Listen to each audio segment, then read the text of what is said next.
আজকের রেসিপি মরিচ পনির।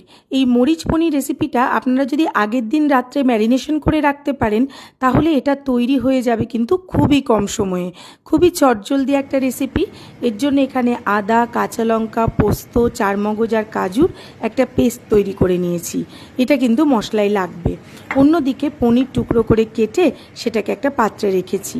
তারপর এর মধ্যে সেই চারমগজ, কাজু, আদা, কাঁচা লঙ্কার যে পেস্টটা করেছিলাম সেটা এর মধ্যে দিয়ে দিলাম টক দই, দিয়ে দিচ্ছি ফ্রেশ ক্রিম।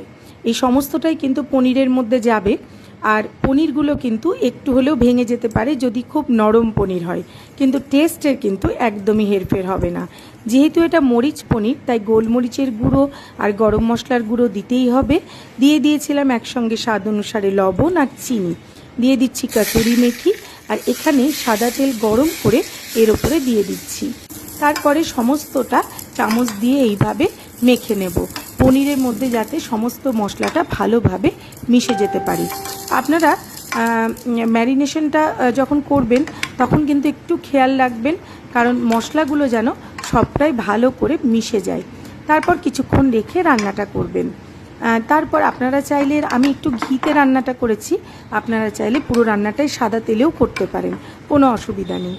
এখানে আমার সমস্ত পনির ম্যারিনেশন হয়ে গেছে। হয়তো ভাবতে পারেন পনির এইভাবে ম্যারিনেশন করলে একটু তো ভেঙে যেতে পারে। হ্যাঁ, আমার ক্ষেত্রেও ভেঙে গিয়েছিল, কিন্তু স্বাদটা বজায় থাকে। এখানে আমি ঘি দিয়েছি আর দিয়ে দিয়েছি ম্যারিনেশন করে রাখা পনিরটা। তারপর এটা হতে দেব। একটুখানি বেশ কাঁচা ভাবটা চলে গেলে, যে মশলাগুলো দিয়েছিলাম সেটার কাঁচা ভাবটা চলে গেলে এর মধ্যে আমি যে মশলা ধোয়া যে জলটা, মানে মিক্সিতে যেটা বেটেছিলাম সেই জলটা এখানে আমি অ্যাড করব। যেহেতু লবণ আর চিনিটা আমি আগেই দিয়ে দিয়েছিলাম, আপনারা চাইলে কিন্তু পরেও অ্যাড করতে পারেন। আর এখানে আমি একটু বাটারে ক্যাপসিকামগুলো একটুখানি সটে করে নিয়েছি, মানে জাস্ট একটু নাড়িয়ে চাড়িয়ে নিয়েছি, যার মধ্যে যাতে এর মধ্যে একটু ক্রাঞ্চি ভাবটা থাকে। তারপর একদম শেষে এটা অ্যাড করব।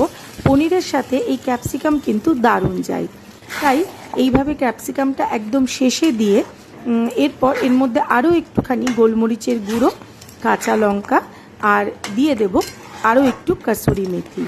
ব্যাস তৈরি হয়ে যাবে দুর্দান্ত স্বাদের মরিচ পনির।